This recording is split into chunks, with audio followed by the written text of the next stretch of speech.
Good evening, ladies and gentlemen. I call this meeting to order. I'd like to welcome everyone to this meeting of City Council.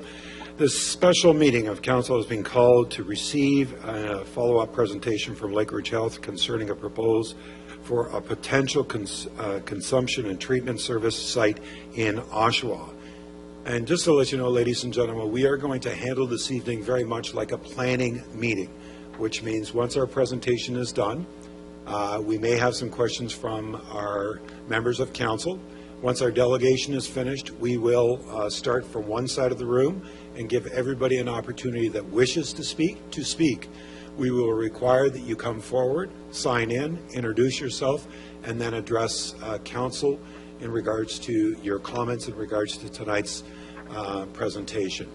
We want to make sure that everyone has a fair opportunity so that their voice is heard, and that all that is being said tonight will be taken into consideration, as members of council, of course, are very much committed to hearing the voices of our public. Good evening, Councillor Chapman. I understand that you have a motion to add a piece of correspondence. Is that correct, sir? I do, Your Worship. Moved by myself, seconded by Councillor Giverson, that additional correspondence CNCL-19-34 from Marcia Crozier in support of consumption treatment sites be added to the agenda for the special council meeting of March 26, 2019. It's just an addition to tonight's agenda. All those in favor? Opposed? That's carried. Thank you. Members of council, is there any pecuniary interests that need to be noted at this particular time? Councillor Nicholson, good evening, sir. Yes, with all respect, just want to take this time. It's not a pecuniary interest. It is an interest, though. I do want to give notice to all present and to members of council that I can be here only until 10 o'clock, and that hopefully we'll have all things resolved by that time.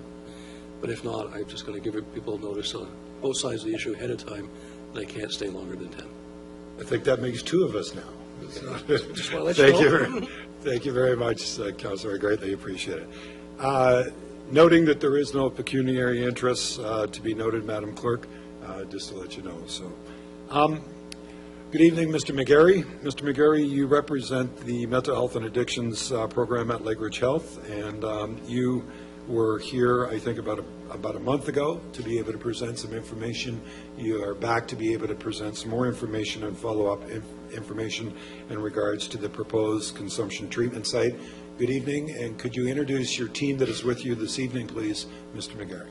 Good. So I'm joined by Melissa Hutchinson from Durham Region Department of Public Health. Okay.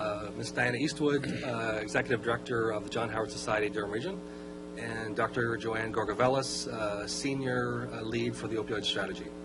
Thank you very much, Mr. McGary. Now, under normal circumstances, you would have approximately 10 minutes. I'm hoping that you'll be able to fulfill that this evening, but there may be some questions after your presentation. Please, the floor is yours. Thank you. Thank you, members of council, your worship, for allowing us to come back for a second time. We have a relatively short slide deck that was pre-circulated to you yesterday. Our intention is to give a bit of a oh, mic closer? That's much better. Good. Try and keep it as close as you possibly can. I will do that. Thank you very much. Thank you, sir. So this is also in follow-up to the correspondence we received from Oshawa City Council dated February the 22nd. I'm going to give a bit of an overview, a few of the slides just to refresh on some of the key aspects of where we are and why we are here. And then we're going to go into what has transpired really in the course of the last month in our planning process. So that's our intention. So first slide here, this will look familiar to you. This highlights again the nature of the opioid crisis in Durham, similar to other areas across Ontario and North America, where we are continuing to see the data trend in negative directions. It's been raised and asked in terms of what is the primary factor that is contributing to that, and what we have seen for the past several years. We have seen the contamination of the drug supply continuing to be overwhelmingly with the presence of fentanyl. That is, according to coroner's data and Public Health Ontario, the primary source of most of the opioid overdoses, not all, but at time of death, it is by far the predominant drug, which speaks to the level of contamination within the general drug supply. So this heat map may be familiar to you. This is based upon Durham Region EMS data, response data related to overdoses, Across Durham region, you will see that 65% of those were based in the Oshawa area within a particular concentrated zone. That data, I have mentioned before, we have overlaid this with Lakeridge Health overdose data, and it essentially resembles the exact same trends in the sense of 65% of that activity happening within Oshawa when you account for all overdoses within Durham region. So here we have a lot of people that we work with. We're very fortunate, and they often want to share their stories. And this was a young woman who actually just submitted a story of hers just a few days ago, and I was thinking about a patient story for this group, and lo and behold, one just landed. And so here, and to read it quickly, hello, my name is Amanda, and here's my story on how Lakeridge Health and the emergency department, Pinewood, and the RAM clinic, RAM is Rapid Access Addiction Medicine, clinic saved my life in a number of months. Before I found Pinewood, etc., I was homeless, living in Tent City, addicted to meth, heroin, and fentanyl, intravenous. I was on death's doorstep when my mom and stepmom brought me to Pinewood when I wanted help. That's where I met Jonathan, who's one of our counselors, who told me to head to Emerge, and he'll call Lindsay, who helped me get my first dose of Suboxone, helped me rapidly. That day, my life started to turn around. When I went to the RAM clinic, they were so understanding and non-judgmental. When I met Helen, and she's a nurse practitioner of ours, I knew this was my safe place and a lot to do with my recovery. So thanks everyone for helping me to get on my journey. One of dozens and dozens of stories that we have received.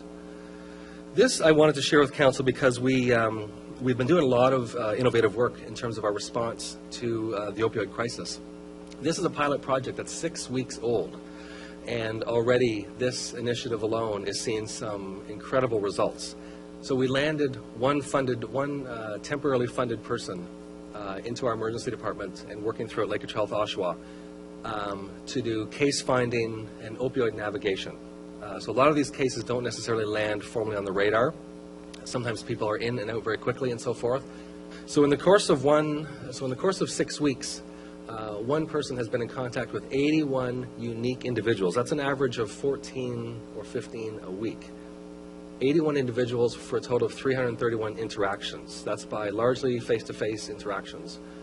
And from there, people were successfully connected with all sorts of different local and provincial resources like our RAM clinic, our withdrawal management, our own community treatment services, CAMH programs, Renaissance in Brooklyn, and some other services such as Gene Tweed and Wayside Residential, and of course other crisis services and shelter beds. And I think this demonstrates, this is a very small example, but it's a very fresh, recent example of the ability for people to access care, and when given some additional supports and some navigation, it's incredible how we can help people to turn their lives around and access resources that they never knew existed before.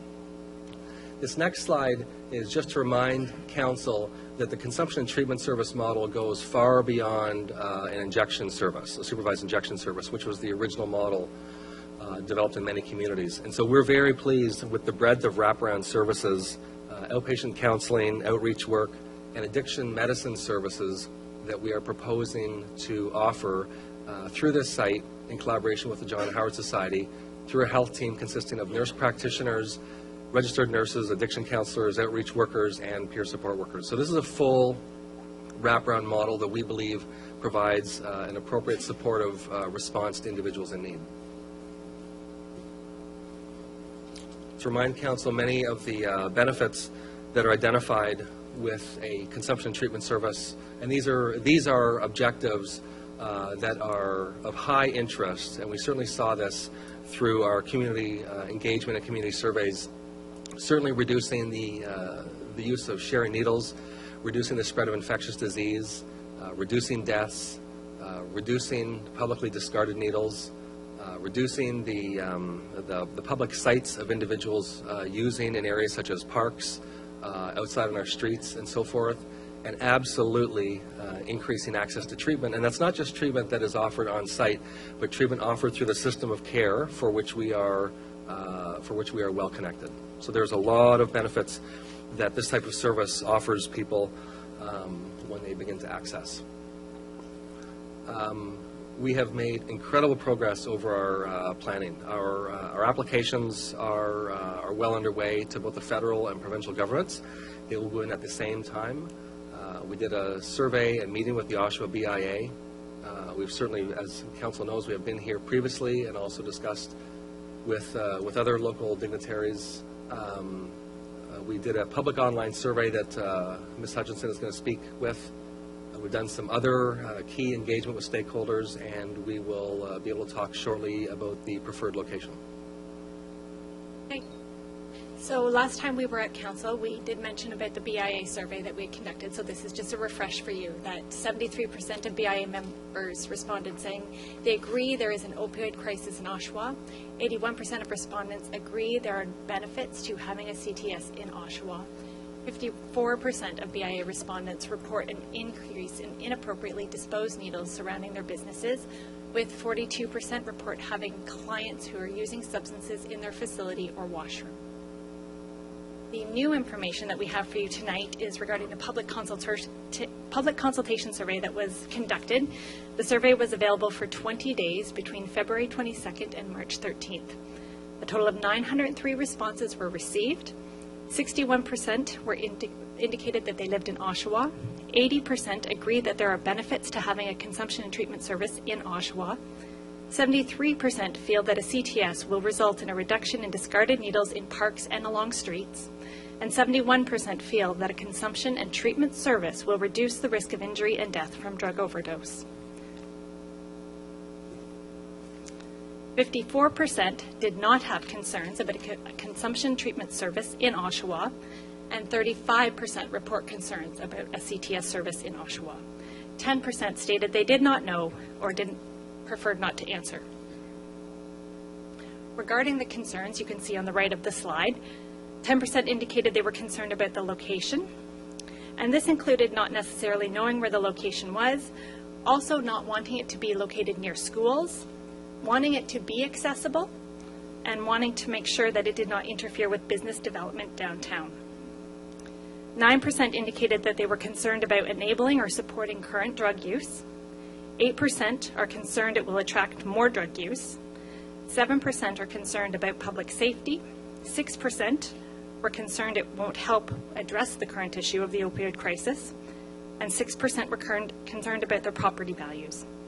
5% were concerned about the cost to taxpayers for such a service. 4% were worried about any relationship to crime rates. And 3% are concerned about local businesses.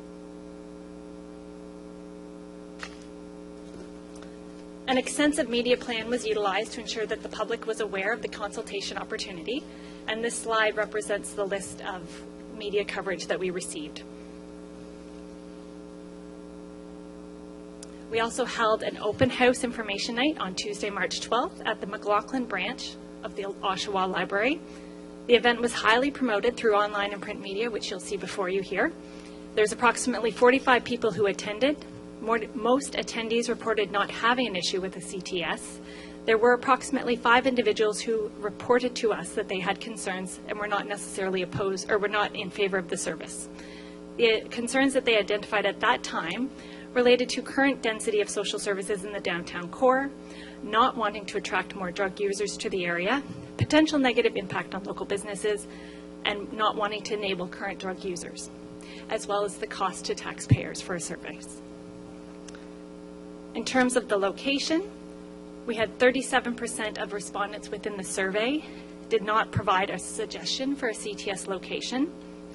30% indicated downtown Oshawa, and the 3 most cited areas were near Memorial Park, Midtown Mall, and the closed Tim Hortons on Athol Street.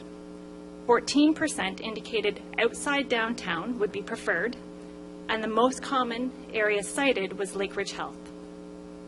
Other recommendations regarding location included having the location easily accessible by clients, choosing a location where the greatest need is, and ensuring the location is away from schools.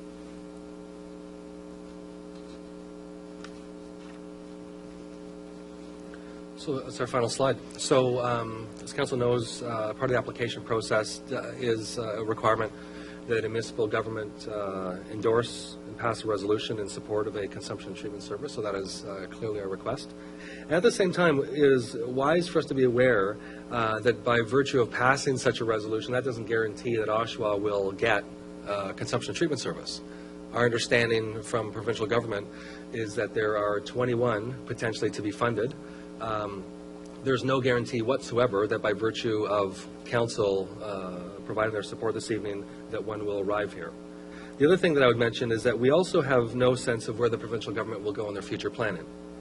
And I think this is important information for us to be aware of, that we don't know if other opportunities will become available in 6 months or 18 months or 24 months down the road. So all we know is what we know, which is there's a potential for 21 sites. So I think probably a prevailing question that is on everyone's mind, which is about the location. So we've done considerable searching over the last 6 to 7 weeks, looking at locations. We listened to information from a number of stakeholders, stakeholders of all types, business owners, community members, residents, just people we are engaged with, health leaders and others. And where we have as the preferred location right now with the landlord in support is at the Midtown Mall, at a location which actually provides for its own exterior access. So currently, that is our preferred location, though I cannot say that we have not leased space there. So we don't actually have our sign on the door. But that is our preferred planning location right now. Thank you very much for your presentation, Mr. McGary. I greatly appreciate it. So I'd like to go to members of council for questions for our delegation. Councillor Nicholson, good evening, sir. So I have two areas of questioning. One, trying to garner the survey's credibility. I'm assuming this was drafted by the group that's the applicant? The survey itself? Yes. It was conducted through the Durham Region Public Health. All right. As part of their public health. When I look at the options for the public to identify their concerns or lack of concern, it's predicated with the sentence, here are the list of benefits. How can I give any credibility to a survey that basically I look at it as a bit of a push-pull, that you've actually told people there's benefits, you've listed as the first 8 choices benefits, and as the 9th you said, I have no concern that there isn't any benefit. It seems like the only answer was the answer you wanted. So I'm trying to understand, as a councillor, having to vet your submission, how do I give any credibility to a poll that is simply, in all faces, appears to be slanted to one answer? So the survey was drafted as in reviewing many of the other public health unit surveys who had undertaken consultation on safe injection sites or overdose prevention sites. If you look at the questions, there are the benefits identified. The introduction is the benefits as well, because we are hearing a lot from the public that they don't understand what a consumption treatment service site is. There's a lot of misunderstanding that it is a safe injection site. There's a lot of misunderstanding that it's an overdose prevention site. There's a lot of misunderstanding that it's a methadone clinic. None of these are correct. And so, first of all, before we receive comments, we need people to understand what the issue is and what the subject is at hand.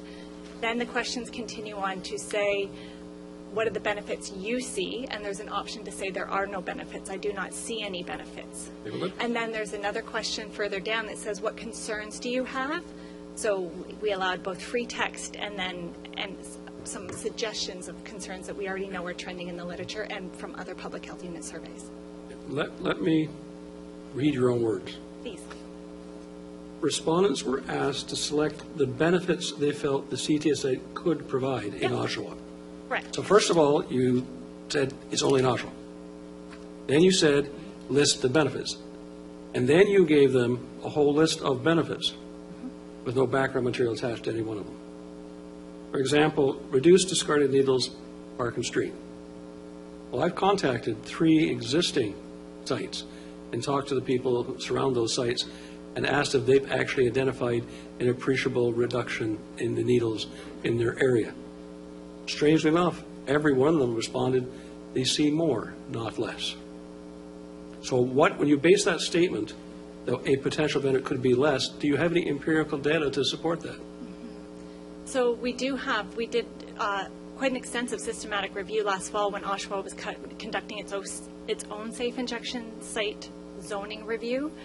And during that evidence review, it was clear that if there are issues with needles discarded publicly, a safe injection site, because we're talking safe injection sites at the time, was effective in reducing that number. In BC, InSight saw a 50% reduction in the zoning area within a 4-block radius. But the issue of discarded needles goes well beyond the 4-block radius. BC was different, and so I would hesitate to comment on that specifically, but you definitely see a reduction. Right. The other part, and I guess it was just a matter of, I understood why you wanted to have the potential of a workload reduction for ambulance employees. Why is it important to reduce hospital admissions and hospital? Like I'm trying to say, if somebody's needing treatment, if somebody's needing medical help, why is that even a factor in the decision making? Sorry. Don't we give them the help they need regardless of how long it takes? Yeah, so is your question about the effectiveness of this kind of a service reducing the impact on hospitals? Well, you said one of the benefits was reduce hospital admissions and or hospital length of stay. Sure. Do you have, again, any empirical data to show that the location of this site or any similar site has had an appreciable reduction in the length of stay and the number of visits to a hospital? So when we look at the data in the sense of the number of, so no one wants to go to a hospital if they don't have to. And then the majority of people who are landing in the hospital related to opioids is because of overdoses. And we see that those numbers are continuing to escalate. And so there's a lot of different strategies that we're implementing, such as naloxone distribution, fentanyl kit testing, distribution, and so forth, that is intended to help people not be in the hospital if they don't need to be safer in the community. Okay, so would I be better served to interpret that particular line as to reduce the ever-increasing amount of people visiting the hospital? You can't guarantee there'll be less people visiting a hospital simply by having a site. It's certainly an intention of a service like this, which is to keep people safer in the community No, and I to reduce the understand number of that. overdoses. Yeah, just there's no empirical data to say that you can guarantee this would reduce the hospital impact. I think we would be at a stretch to say there's a guarantee in anything. But I think when we look at other services, this is well part of a strategy that is part of reducing the overall incidence and prevalence of overdoses and deaths. Right. The other question didn't deal with the survey, and to me it's the key issue for me tonight, and I want to ask you to comment on it. When I started off this process, my position was probably 90% in favor.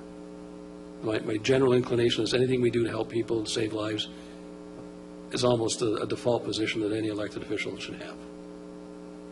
Then as I learn more, the big problem for me that I need someone to try to address and alleviate my concern is that the way people achieve the drug.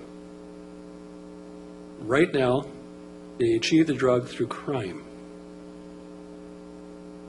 And we have, and I'm sorry to say it's something in society, but we have it in our town. We have people committing crime to raise funds to buy drugs. We have people selling themselves on the street to raise money to, buy the drugs.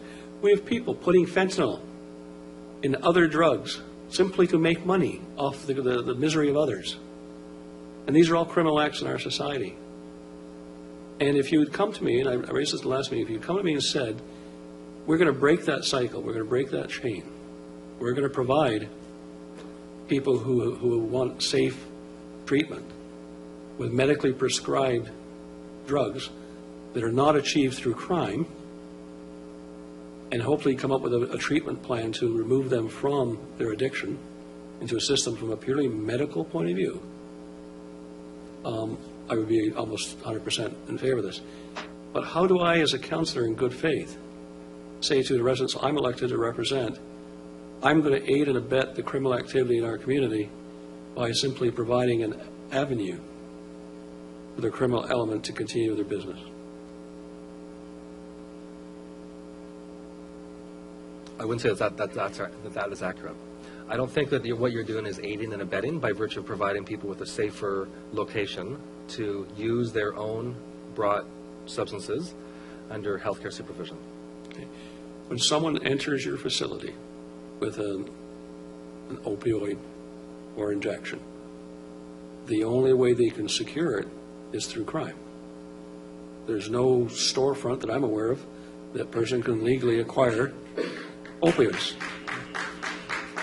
So I'm trying to understand from a simply... Ladies, sorry, Councillor. Ladies and gentlemen, it is going to be an interesting evening. I'm going to ask us to hold our emotions while we go through this aspect.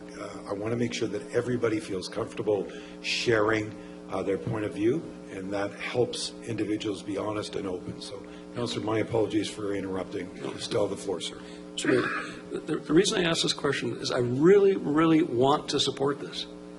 I really want to be in a situation where I provide assistance for citizens that have a medical need to get the care they need, and I can't in good conscience support anything that simply abandons people to a situation where it could kill them.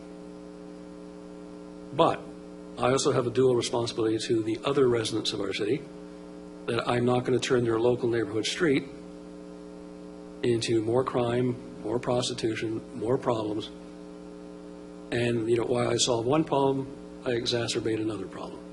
So what I'm trying to understand, and I don't blame you, because I want to be very clear, I put the blame on the provincial and federal governments for not giving you the proper tools to do your job, and that this particular model is absurd. This particular model is the best you can get, but it's not a solution. It's not even a stopgap. I would prefer a process where we go back to the problem and say, take your head out of the sink, look at the reality, treat this as other countries have. This is a medical condition, no different from any other medical condition. And if you need treatment, the state provides the drugs so that we know they're safe, and they're not achieved by crime, and there's something that the community can deal with. So I need an assurance from you. I need some kind of convincing that I'm not going to increase crime on the streets of Oshawa in order to undertake your facility. The means by which people come about their drug supply are as varied as the people themselves. We deal with a lot of very legitimate overdoses, where people are legitimately coming by there. So I would want us to be careful that we didn't necessarily associate all drug users with being criminals. I'm not suggesting in any way that. I want to be very clear. If somebody has an accidental overdose, I'm hopefully that the first place they go to is the hospital, not to your treatment center. So I think it would be fair to say, and please correct me if I've misunderstood this, that the vast majority of persons attending any similar facility anywhere in Canada are people who acquire their drugs as a result of a criminal activity.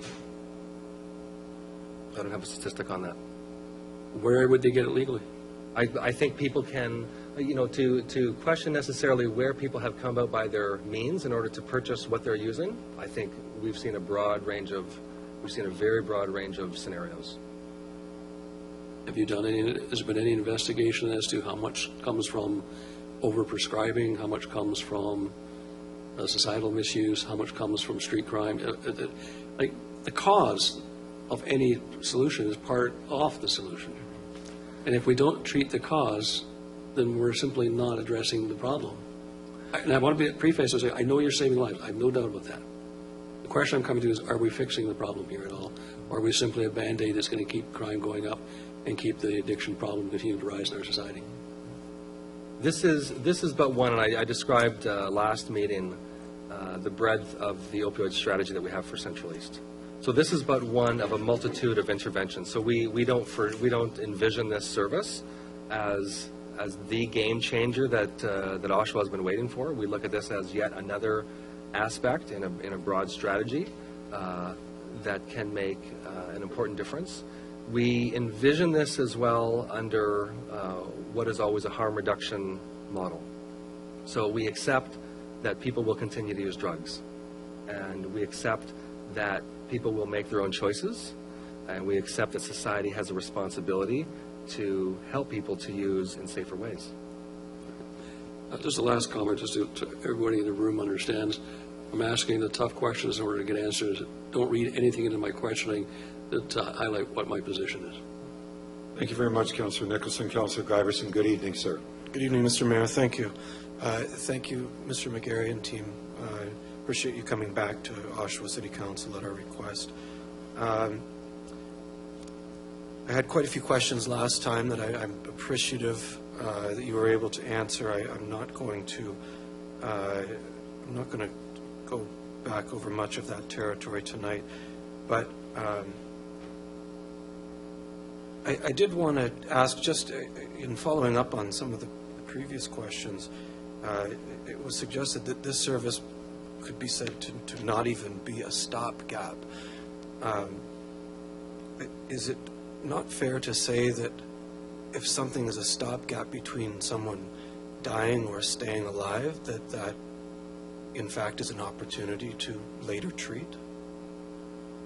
We see this as an incredible opportunity to engage in care and to engage in treatment. And I think that's what we've been very motivated by, and even through some of the recent examples I have given over the past 2 council meetings, when people can be engaged in service, whatever the service may be, they're much more likely to take another step. And whatever that step may be, they may do it on the first day, they may do it on the 1000th day. We want them to take that step. But the first is to get someone in the front door.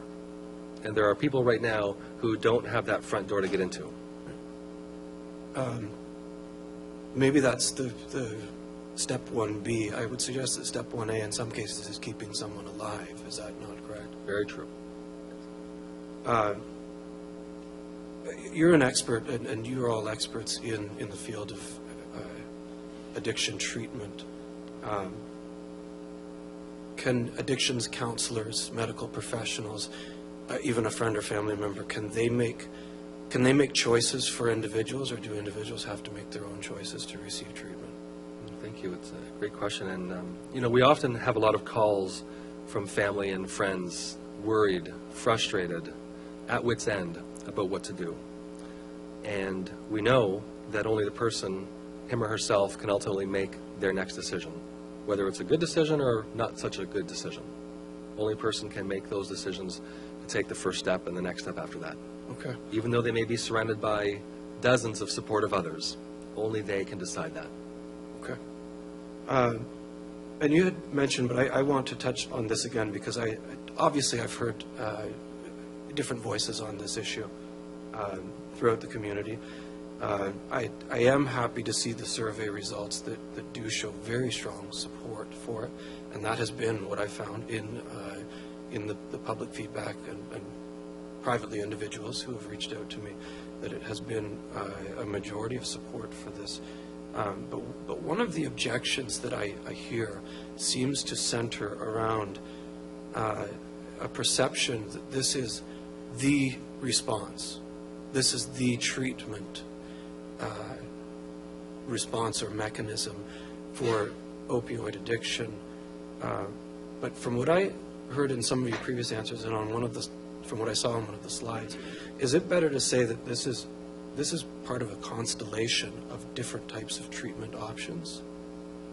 Absolutely correct. This is one of a multitude of different interventions, upstream and downstream, that are all headed to engage people in a range of care options and to ensure that we have a continuum of care. Okay. Why are there different types of care options? People will, follow up to the earlier question, make their decisions on the basis of their circumstances at that time. It might be today, it might be tomorrow.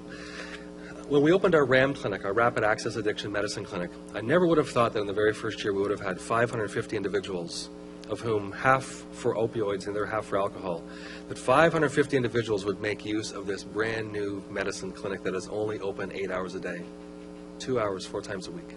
Never would have imagined that our opioid navigator would have found 81 individuals in the first 6 weeks alone. And so we have to work a little harder to make services available.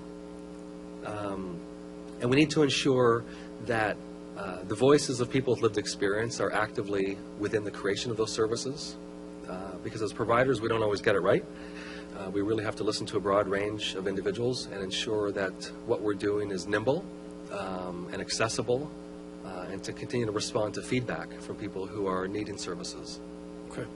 I just wanted clarification on that because it seems like there are a lot of people who are understanding this to be the one and only service, but there is a broad range of different services for different types of individuals and Very situations. broad range. Thank you. And just again, to go back to just some of the previous questions, and again, it's an objection or a concern that I've heard in the community. Whether or not there is a CTS site in our city, it should be assumed that people are going to use these opioids somewhere. Is that a fair assumption? That would be 100% accurate. Okay. And is it also fair to assume that not only that, if they're going to use these substances and they're currently getting them through illegal channels, that whether or not there is a CTS site, they will continue to do that? That will continue to be the case either way, right? Correct. So a CTS site is not going to the best of your knowledge, it's not going to change the fact that somebody is going to go to an illegal channel and buy an opioid. That's going to happen anyways, right? It's already happening.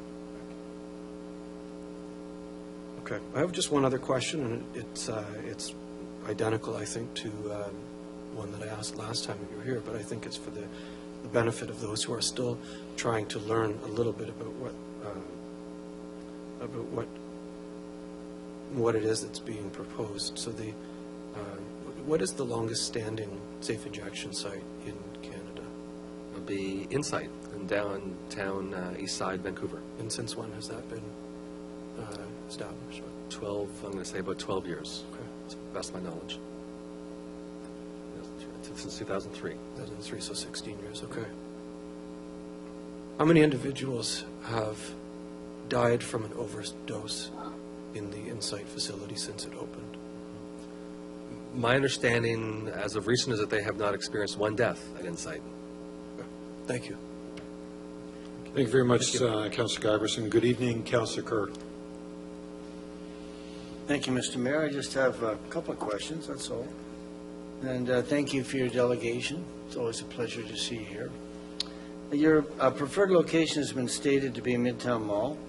Recently, the region moved some social service agencies into that facility. What are the other social services, to your knowledge, that are contained in that building or in that site? I know Service Ontario there, Service Canada is there. Melissa, would you like And to then add? the region's social services department, income support is there. Okay, just those three? And we understand, and I don't feel comfortable disclosing this, but we understand there is also a health center that is in the negotiation process of securing space within the location as well. One of the things that we were advised of when we met with the landlord at the Midtown Mall is that they had recently renamed it Midtown Center. And their vision for that center is that it was ideally situated to become and to be a service hub. And that, in fact, is what is, when we look at that mall now, and those who may have visited, you would see that that is, in fact, what it is evolving to be.